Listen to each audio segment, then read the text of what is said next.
I do believe in life after death. I've been there. On Unexplained Mysteries, Dead and Back Again. 13 million Americans have had some type of near-death experience. A soldier is shot and believes he's dead. I was in this dark corridor, and I suddenly came into a bright white light. Witnesses report that near-death experiences contain similar features. There's a sense of being separated from the physical body. I do remember being up in the corner suddenly of this room. And many people are overwhelmed with a feeling of peace. They seem to go through this tunnel into an incredibly brilliant and warm and loving and accepting light. The light is all around you. It is you. A light which some interpret as a higher power. I was back with my Creator, with God. A teenage boy is in a paralyzing accident. He believes he was saved by spiritual beings. A woman is trapped in her car with her children. Somehow, she finds the strength to survive. I had this incredible feeling come through me. I call it liquefied love. Survivors of near-death experiences report a greater understanding of their lives. I had a panoramic review of my life, every experience I'd ever had. I was told that I had not completed my time on Earth. The incredible account of a Canadian man who believes his life is linked to a Holocaust victim. I then realized that I died from suffocation because of the bodies on top of me. World-famous psychic James Van Praagh helps a man plagued by the death of his mother. The biggest thing I would hope for is just a chance to say goodbye. And that I loved her very much. Van Praagh reveals unexpected details when he talks to her. And she's telling me that she planned this whole thing. And she wants me to tell you that, okay? She planned this. And he gives them an important message from beyond. She loves you both, and she wants to thank you for helping her boy. And we'll wrap up all the amazing stories with our UnEx report. This is Unexplained Mysteries, Dead and Back Again. Is death the final step of your life? Some people say no. They have met angelic beings and reviewed their lives, all after they were legally dead. But they came back to tell about it. A GI was seriously wounded in battle. It happened when I was 19 years old, serving in Vietnam as a combat infantry soldier. Vandenbush was hit in the right eye and vocal cords. He thought his life had come to an end. And I laid down, and the next thing I know, the war was gone. There was no more shooting, no more noise.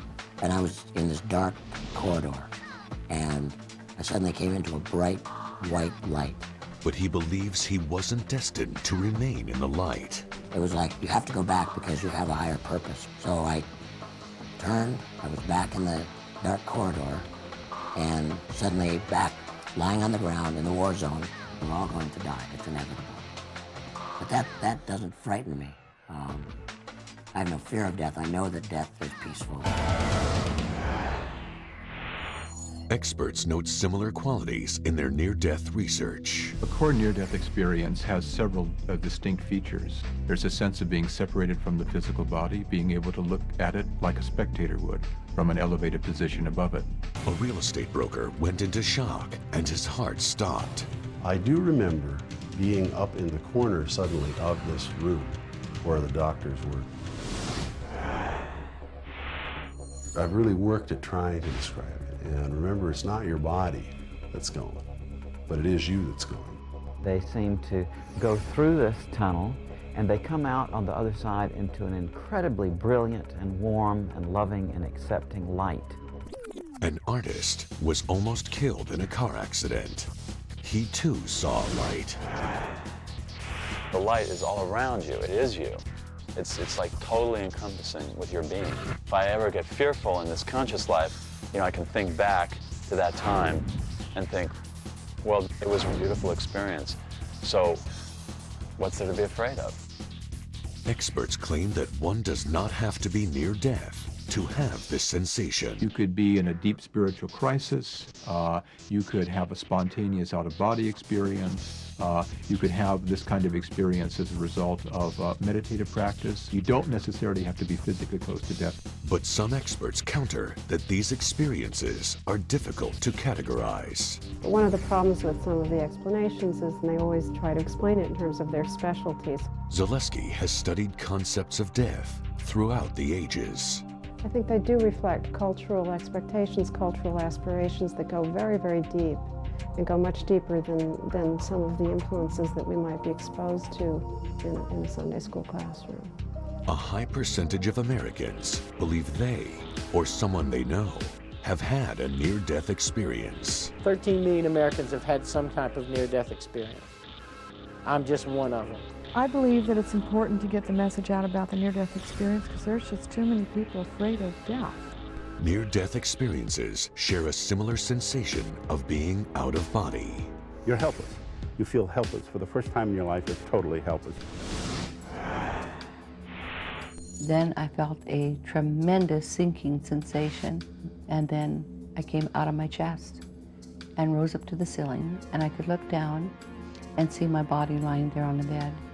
And rapidly, I'm pulled out of my body and right into a dark, totally dark tunnel with a sensation of speed, rapid speed. I saw a pinpoint of light in this blackness, and I was attracted to it. So I turned and I began to travel very rapidly towards that bright light. I was part of the light, and the light was part of me. It was not painful. It was absolutely wonderful. Witnesses say it's a profound learning experience. And I was able to ask thousands of questions, millions of questions, and have every one of my questions answered. Then to my right came a being of light. And this being was there to witness or be with me. I had a panoramic review of my life. I felt every emotion, everything I'd ever done, every word I'd ever said, and every experience I'd ever had with anyone that I'd ever come in contact with. When I re-entered my body, it was like I'd been in a car crash. I crashed back in. It was a jolt that I felt right down to the fiber of my spine. There is absolutely no way to fully describe the beauty that is there. They said a good analogy would be that heaven is like the print, and earth would be much like the negative. Many doctors and scientists insist that near-death experiences are caused when the brain doesn't get oxygen. There's nothing magical about a near-death experience. The basic themes of the near-death experience are remarkably similar across cultures, the reason being that the 5 billion brains that make up this planet are remarkably similar in their structure. Dr. Persinger feels a near-death experience could be replicated artificially by subjecting the brain to low-level magnetic fields. If you stimulate the brain with a different kind of pattern, you make the person feel pleasurable, leaving their body. In fact, the most common experiences in the chamber are feeling detached, feeling floating, feeling as if there's a sense of a presence. For those who claim near-death experiences, scientific rationale comes up short. The fact that we now understand the part of the brain that mediates the experience does not demean the experience and does not make it less useful or less important. There are things that happen in a near-death experience that have yet to be explained by the brain. Even though you might get a doctor to explain to me my body, they cannot explain to me my spirit. Later on Unexplained Mysteries, a paralyzed teen gives up hope, then has an enlightening experience. It was very dark and lonely, and that was just replaced by a brilliant light. A family car tumbles into an icy river. The father dies, but his wife is sure his spirit helped them survive. He knew that the only way that his family was going to make it was if he could be there and help us. A farmer is convinced that a Holocaust victim is reincarnated in his soul. Without a doubt, it was not me. It was another man. And experts agree with him. We have many stories of people reincarnating from disasters. A well-known psychic helps a troubled young man by talking to his dead mother. And your mom is here, and she's giving you both a kiss. The emotional reunion brings up difficult memories. And it's like she stands on that road and she looks around, and I don't know what it means. Plus, we'll wrap it all up in the UnEx report, here on Unexplained Mysteries.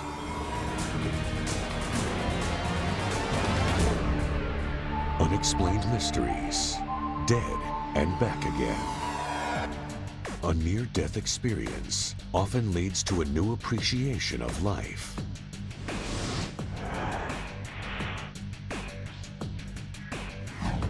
Tragedy strikes a tight-knit family when one of the boys has a terrible accident while searching for the perfect Christmas tree.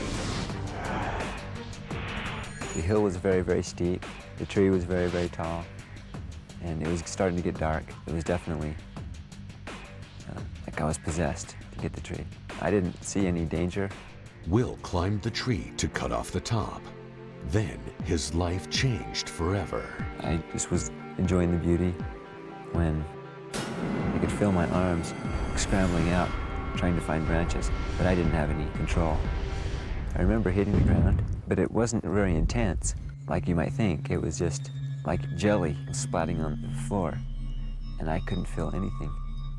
Will had fallen 50 feet. Doctors were extremely concerned about his condition. When Will arrived in the emergency room, he was totally paralyzed, although he was breathing on his own. The X-ray revealed a fracture dislocation of the cervical vertebrae C4 on C5. I remember the doctor examining me and saying he had a needle or he had something sharp. And he was saying, "Do you feel this? No. Do you feel this? No. Do you feel this? No." Will was flown to a hospital in Montana, but his condition quickly got worse as he slipped in and out of consciousness. When someone is totally out, the chances of recovering are as near zero as you can get. He just laid there and kind of like he was in a trance, and I said, "What's happening, Will?" And he says, "I'm just practicing being a vegetable." To me, it's the most single devastating injury that people get because they're locked inside a body. They can't do anything. It comes as a sudden thing in almost every instance. If I could have, I would have taken my life. But I couldn't. I couldn't move. So I did the only thing I could do. I asked my mother. He says, "If you really love me, you'd get me out of my misery, and you would take this pillow and put it over my face." And she just looked back at me with loving eyes and couldn't respond. Will gave up hope. He didn't want to do his physical therapy. Then another accident happened. They got me on the tilt table and tilted me up way too fast. And I do remember I could see the floor for the first time in my new life. And I could feel the blood just running out of my head. And the room started to get a little bit dark and splotchy. And he just passed out, and the nurse couldn't get a blood pressure, we couldn't get a heartbeat. I want to die. And all those prayers that I'd said every night were answered. It was very dark and lonely. And that was just replaced by a brilliant light that just completely drowned the darkness, and my whole soul was just completely immersed in this light. Will got the overwhelming feeling the light was giving him a choice. To die and go where this light was taking me, or breathe and live. He started to turn blue.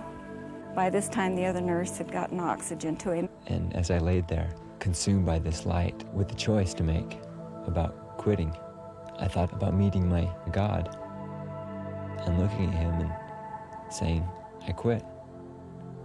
And I couldn't do that. Then his diaphragm started taking over again, and he was breathing shallowly again. I came back and I was a different man. I could just feel my face shining, and I just glowed. Like many people with near-death experiences, Will's outlook on life completely changed.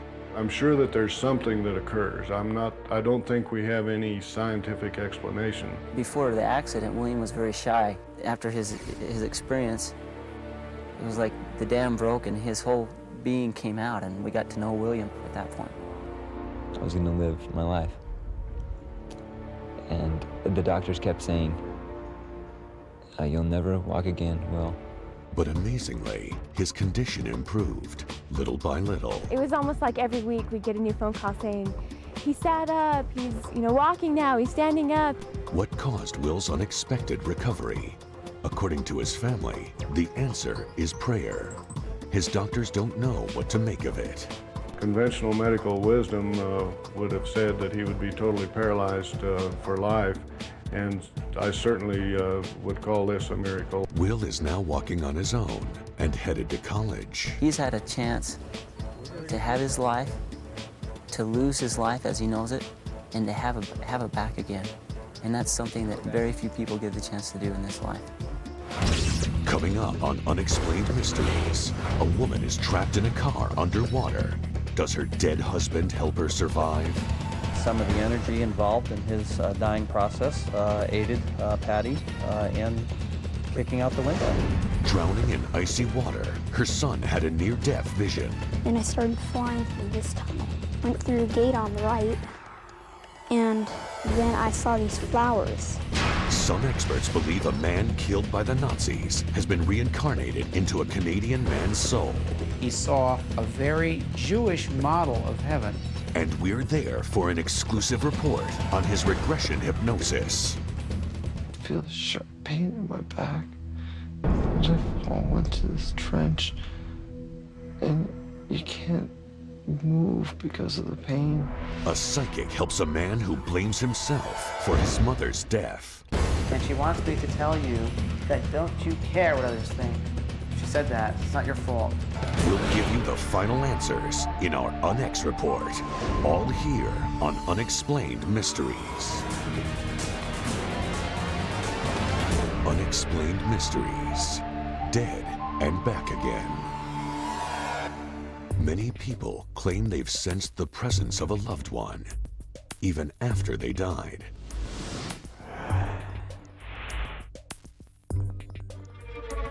The mountains of eastern Washington state. A family is on its way back from a ski trip. Within 5 minutes of leaving the ski area, we hit some black ice. We hit one railing and then skidded out of control, and then hit another, and then after a few times we went over the railing. While we were airborne, it seemed like it took forever. I had enough time to be really, really afraid. Their car flew over a guardrail and down 80 feet into the freezing waters of the Skykomish River. I realized that the car was filling up with water very, very fast. She was trapped, her legs and feet jammed into the engine compartment. I finally was able to pull my feet out, and I laid down on the seat, and I put my feet up to the window and kicked. I kicked and kicked and kicked. I don't know how many times, but I know I had to kick a lot. The window wouldn't break due to the immense pressure of the water against it. Patty knew she had one last kick left. As I put my feet to the window, it seemed like I knew what to do, and I had this incredible feeling come through me that the best thing I can describe is I call it liquefied love. Finally, she broke the window. I swam out of the car and came up gasping for air, holding onto the ski racks, and my 6-year-old son came bobbing to the surface, and I saw him floating down the river. So I grabbed him and somehow got the two of us up onto the roof of the car. Patty was certain that her husband John was by the river, safe, but perhaps injured. I had this strong sense of him sitting up there on the rocks, and I knew he was okay, and I knew he was sitting there, and I was mad, thinking, John, why aren't you helping me get your kids out of this car? Patty and her son still needed help. The lights from the car made an eerie glow in the water, and I could see Patty on top of the car. A man appeared out of nowhere and jumped in the water and swam out to the car, and he said, is anybody left in the car? And I was screaming, yes, my baby, because I knew my husband was okay. Johnson dove under and tried to rescue Patty's younger son, Chris. At first, he couldn't find Chris in the icy blackness, but finally, he emerged with the boy's lifeless body. He rolled over his head out of the water, and water came out of his mouth. I knew he wasn't breathing at that point for sure. I could see my little 4-year-old was dead. Johnson performed CPR on Chris. Dennis said, he's okay, he's breathing now. He helped Patty and the boys climb up the steep slope. As the shock wore off, Patty started to sense severe pain. She had broken her back in 3 places and both ankles. Then she became aware that John was not sitting by the river. It turned out that my husband actually was still in the car. And I was so confused later on when I found that out, because I was so sure that he was up on those rocks watching the whole thing. Paramedics got John out of the car and raced to the hospital, but there would be no reviving him. The medical examiner declared the cause of death, drowning. The state trooper that investigated this accident said, it is a miracle that the 3 of you are alive. You shouldn't be alive. Months later, Patty saw photos of the crash site. She believes she now knows what happened during the accident. I could see right above the steering wheel there was a round fracture in the windshield, and the insurance adjuster said somebody's head hit that windshield. And I said, oh my God, now I know exactly when he died. His spirit departed his body when I put my feet to the window to kick the window out.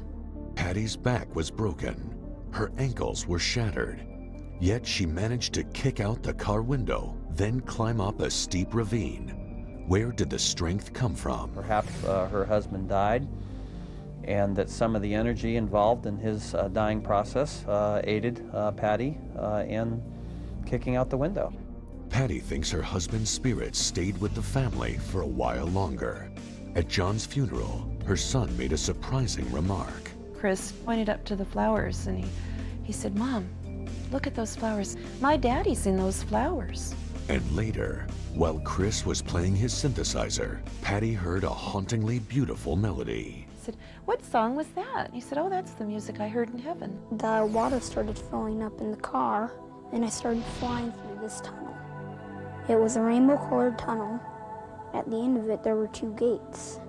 Went through a gate on the right, and then I saw these flowers. Experts say Chris's account is similar to other children's. Children have extremely simple near-death experiences. They're usually fragments of a powerful experience that they're groping to understand. Dr. Morse believes the images that came to Patty and Chris support his concept of a parting vision. Chris is seeing his father's face in the flowers. It was clearly a spiritual event.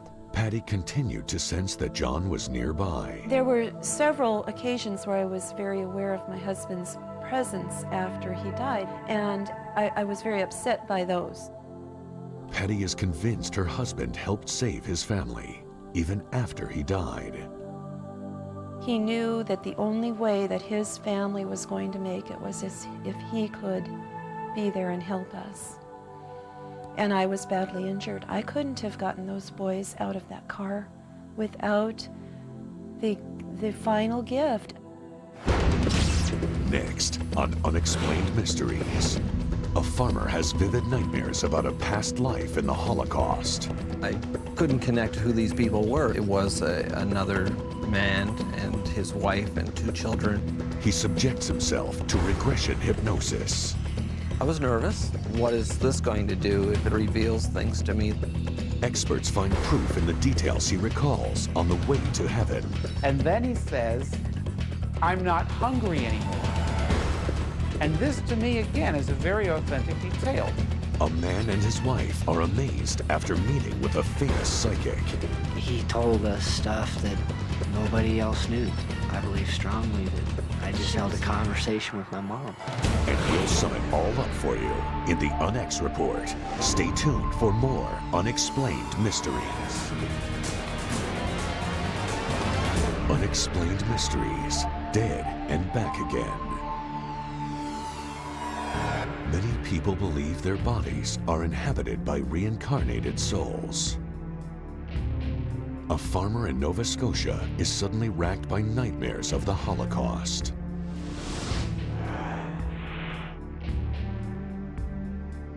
without a doubt, it was not me. It was another man and his wife and 2 children, an older gentleman and a dog. I couldn't connect who these people were. We have many stories of people reincarnating from disasters. Many people are not aware that Hasidic Jews do believe in reincarnation. In his dreams, Whittier saw an old clock that would prove to be significant. It was black, tall, very quiet. No one would find us because it was so quiet. At the last part of the dream, I was told that this clock was now in Canada, and it could be found at a new antique shop that had opened on our Route 1, which is our main road. As he was on the phone telling me about this, I felt shivers go up my spine. And here was a man who had dreamed of a clock from Europe in another life and found that clock in an antique store by following directions in the dream. To find out the identity of the people in his dreams, Whittier sought out a hypnotist who specialized in regression therapy. I speak direct to your subconscious mind, and I'll say, I want you to move back to that event. In an exclusive session, McAdoo hypnotized Whittier. Your mind is relaxed and you are beginning to feel at peace. What is happening here today where you are? Worried and scared. In his past life, Whittier claims he was a Jewish telegraph operator named Stefan Horowitz. His family was hiding in a root cellar. How long do you stay here? For more than 2 weeks. We went on to when he was captured by the Germans, and his family was taken by truck and then by train to the camps. Then we moved to the last day of his life. What I remember is being taken to a place outside of the camp and being taken and stood along a trench, and we had no idea what was in the trench until we actually were made to stand there. And when you looked down in the trench and saw the rest of the bodies, you knew what was going to happen. And then I remember being shot through the back and falling into the pit. It was an absolutely devastating feeling to know that you actually were being somebody else and you were being shot and you were actually dying. During the regression, Whittier seemed to tense as if he had actually been shot.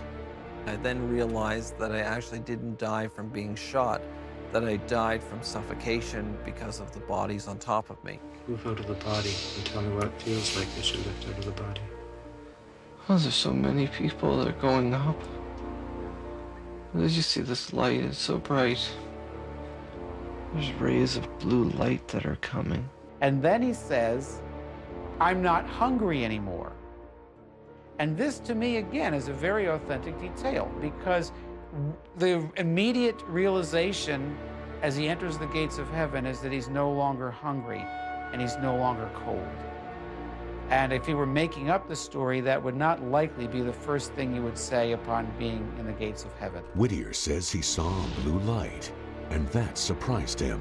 In this life, he had read in books, etc., that it should be a white light, it should be a yellow light. Well, in Jewish mystical tradition, the light is a blue light. And considering that his own background is Christian, he didn't see angels with harps, he didn't see Jesus. He saw what I believe Stefan Horowitz would have expected to see, a very Jewish model of heaven. Rabbi Gershom has a theory about Holocaust reincarnation. What I believe happened in the Holocaust is that so many Jews were killed at once, and entire family lines were destroyed, that these people could not come back in their own village or their own family line. So they sought out the nearest body they could find. Whittier was plagued with questions until he was hypnotized. I now have a real sense of peace. And what about the clock that Whittier had such strong images about in his dreams? It's my belief that it was the will of God that he have this clock returned to him. Now, the clock itself was a very expensive antique that Bruce could not afford to buy. And as I began to tell the story in conferences around the country, people began to pass the hat and collect money to ransom the clock. And so the clock now sits in Bruce's home. It certainly has increased my belief in the spirit world. And without their help and the guides and those that are dealing with us on the other side, that there was no way that the clock would arrive. Rabbi Gershom believes there is a powerful reason why Bruce Whittier and people like him experience reincarnation visions. Jewish culture has survived. The Nazis did not succeed in destroying that. And so those who still have pain from that other life can find much healing in finding out what it was that they gave their lives to preserve.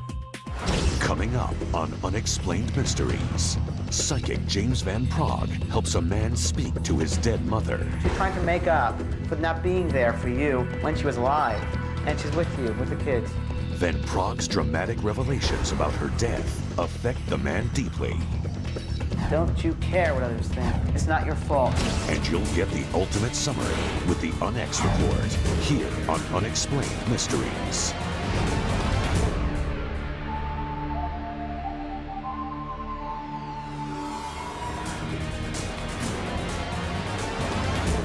Unexplained Mysteries, dead and back again. Some people believe that psychics can communicate with spirits of the dead.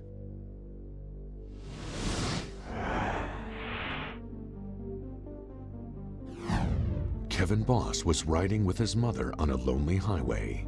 Suddenly, a plane came out of the sky, attempting an emergency landing. His mother was decapitated by its wing. If she wouldn't have pushed me down, the wing would hit me first. She literally saved my life. Since that time, his life has been in turmoil, full of drug and alcohol abuse. I'm running from the pain. Kevin believes that if only he could talk to his mother one more time, everything would be all right. So his wife Dina contacted James Van Praagh, a clairvoyant who's renowned for helping people contact loved ones who've died. I think everybody is born with intuition. Everybody's psychic from one degree or another. But there are those people that are born with maybe a little bit more sensitivity than most. And if that can be developed and harnessed, then you have results as far as what I'm able to do. Kevin and Dina have high hopes for the session. The biggest thing I would hope for is just a chance to say goodbye. And that, I loved her very much.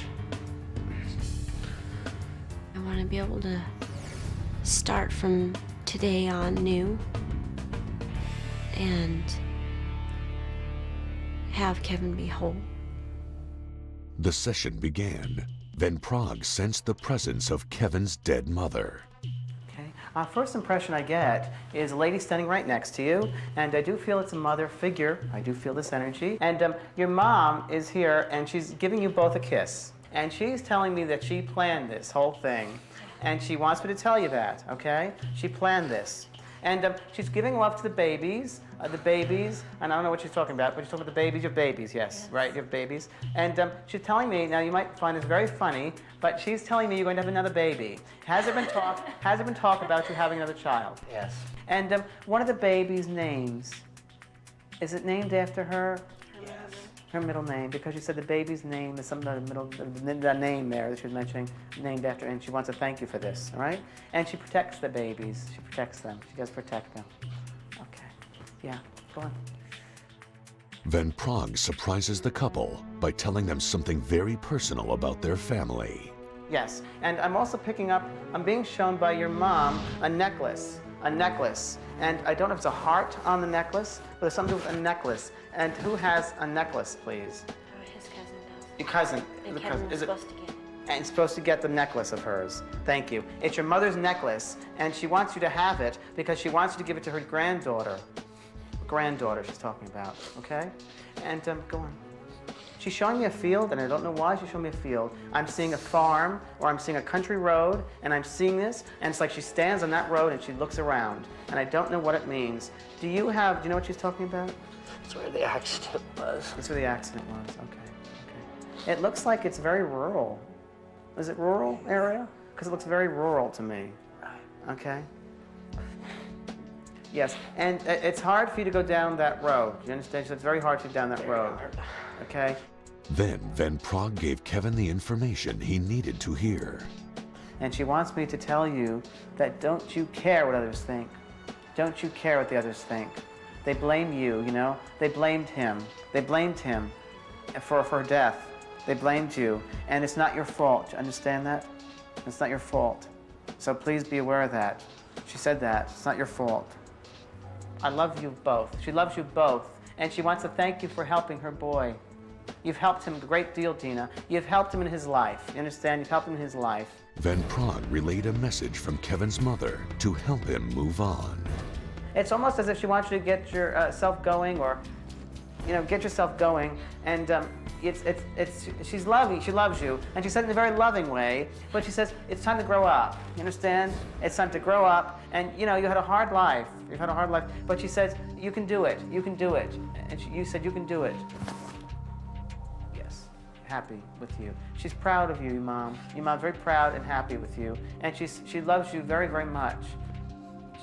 You make your mom proud. She says you make your mom proud. You make your mom proud. And she's so funny. She's toasting you. She's toasting you. And I don't know if that makes sense to you, but I see her toasting you. Does that make sense with her character? Because that's what I'm seeing. Yes, very much so.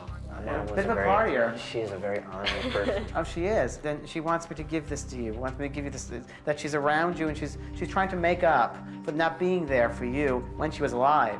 And she's with you, with the kids. Yes, very much. Any other question you'd like to ask? I'd just like to tell her I love her, and I thank her. You know, I really thank her. Yes. Good, thank you very much. She wants to thank you, Mom. I love you. She loves you both. Okay, there you go. You okay? Yeah.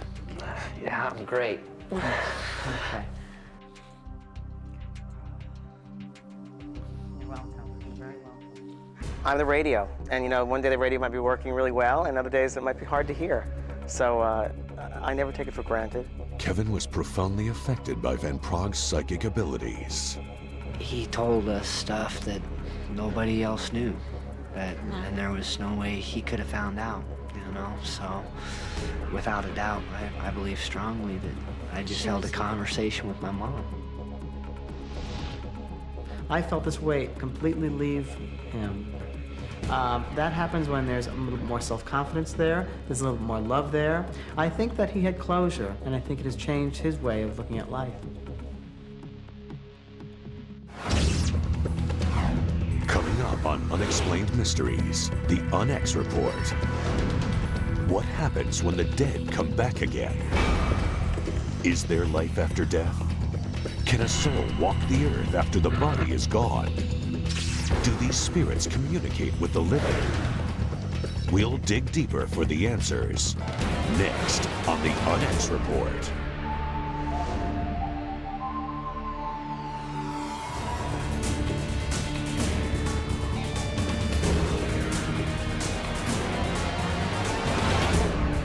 And now, the UnEx Report.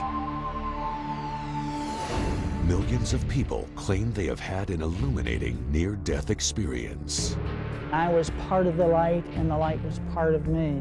It was absolutely wonderful. I had a panoramic review of my life, everything I'd ever done. And I was able to ask thousands of questions and have every one of my questions answered. A wounded soldier was certain he was going to die on a battlefield in Vietnam. And the next thing I know, the war was gone, and I suddenly came into a bright white light. An artist lived through a car crash, but no longer fears death. That was as close as I ever get to death. It was really, really pleasurable. If we're not afraid to die, we're not afraid to live. A paralyzed boy regains his will to live after he stops breathing. I came back and I could just feel my face shining. Did a dead man's spirit rescue his wife from a car trapped underwater? I had this strong sense of him sitting up there on the rocks. And her drowning son had a near-death vision of his own. I started flying through this tunnel, and then I saw these flowers. A man dreams that the reincarnated soul of a Nazi victim resides in his body. What I remember is being taken to a place outside of the camp and stood along a trench. To one scholar, this account confirms an important tenet of his religion. Many people are not aware that Hasidic Jews do believe in reincarnation. A famous psychic helps a young man get in touch with his dead mother. First impression I get is a lady standing right next to you, and I do feel it's a mother figure. He reveals possible events from the future. And she's telling me, now you might find this very funny, but she's telling me you're going to have another baby. And helps him to deal with his past. They blamed him for her death. They blamed you, and it's not your fault. Understand that? It's not your fault. Many doctors and scientists agree that near-death experiences are profound. I don't think we have any scientific explanation. But are they spiritual events?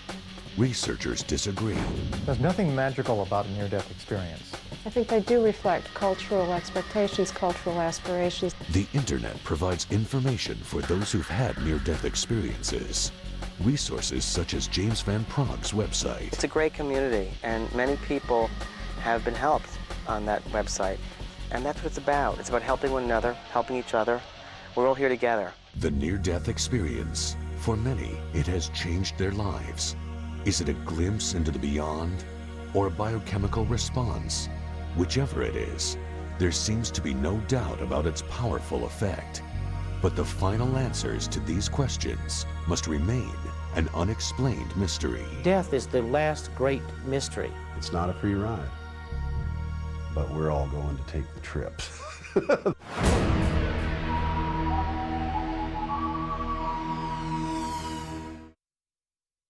On an all-new Female Forces, it's a day of missing cars. I'm with this gentleman whose car was stolen. And missing evidence. Did he have a knife? But these ladies never miss a chance to pamper.